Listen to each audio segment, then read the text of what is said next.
So just now I mentioned about some certain things. I believe I was talking about Robotine. Yeah. So at this Orikhiv sector, the Russian forces currently is pushing in this direction, and they have been pushed out. Based on my own opinion, I don't think they are in Robotine anymore. The Ukrainian forces have basically pushed them out.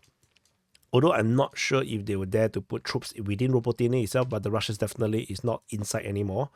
And this prompted the Ukrainian Defense Ministry to say that the fighting is coming on the western part of Novoprokopivka, which is over here. So there is this heavy entrenchment around here. This heavy entrenchment is not taken by the Ukrainians just yet. There is no indication to show that the Ukrainians are there, which means that this is actually still under Russian control. But the Russians are not in Robotine, and the failure to double down on the Ukrainians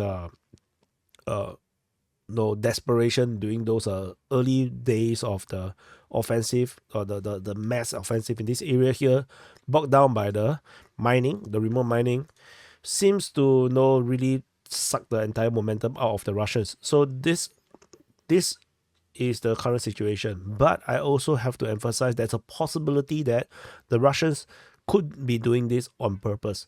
That means that they actually make a heavy push, drawing Ukrainian reinforcement into this area here to really hold this line and do whatever desperate thing they need to do. But this is actually not the main push.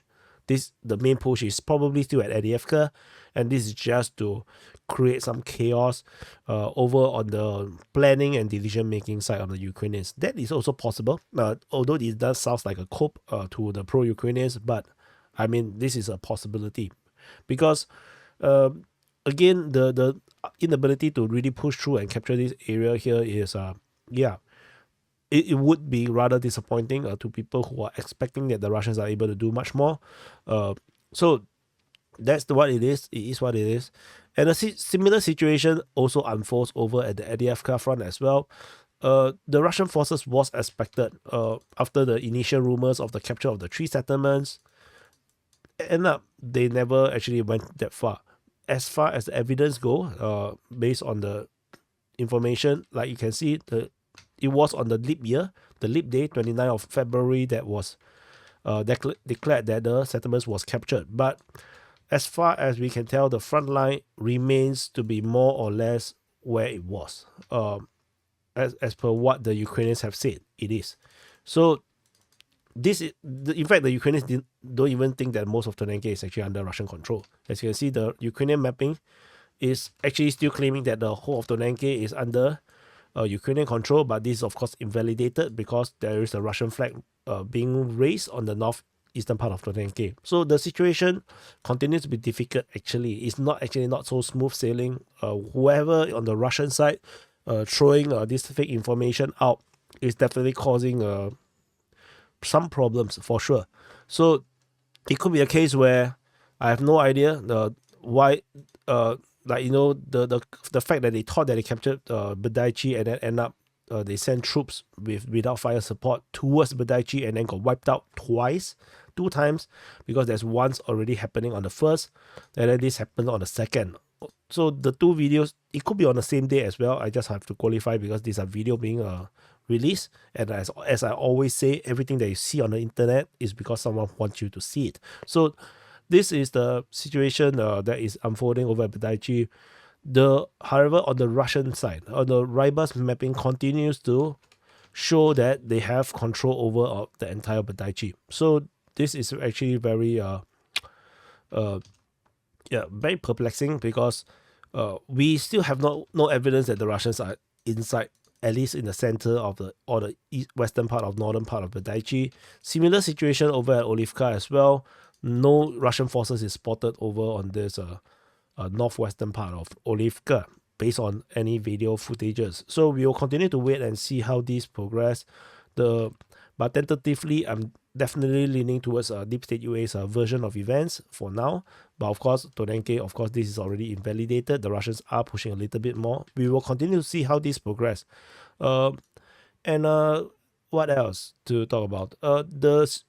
Bakhmut front is interesting because Ivanivske continues to be very underreported. But if you look at the information coming from Deep State UA, they say that if Bodanivka can be caught relatively stable, then Ivanivske is extremely bad, and it may end in the loss of the village. So they say that the Russians are preparing reserve to close in on Chasivya, and also becoming more active in the northern part of Klishevka, which is over here.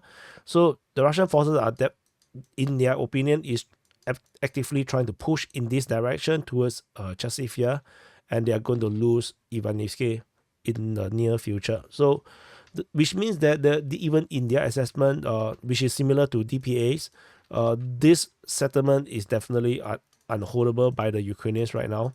The situation is looking really, really bad as the Russians continue to push in across the entire front line within the village. And if you see the number of streets left and this industrial zone in the south, it's very unlikely that the Ukrainians can hold this, because the Russians have already captured this much over the past few days. So we will see how this progress. I think for the Ukrainians, it's probably safer to stay in the forest, but we shall see how this goes. Otherwise, what else? The Ukrainians is on a counter-offensive over at the Kupyansk front. They're putting pressure on Sinkivka and Terbaivka. So particularly at Terbaivka, I think the situation is quite bad. As the Ukrainian forces claim to have taken this much, they have taken basically half of Terbaivka, which means that to capture the rest, let me change the color. To capture the rest here isn't really that far away.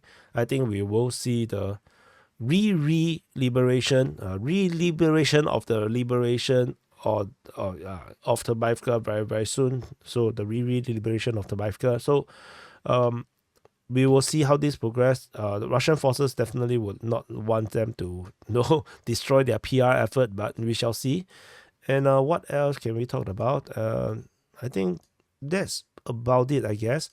And also crinky holes, like crinky really holes, like holes, like Ukrainians basically drop the word crinky, to basically double down on it. So anyway, that's it. This is the summary. These are the conclusions. Thank you for watching. Do press the like button, subscribe. I'll see you guys in the next update.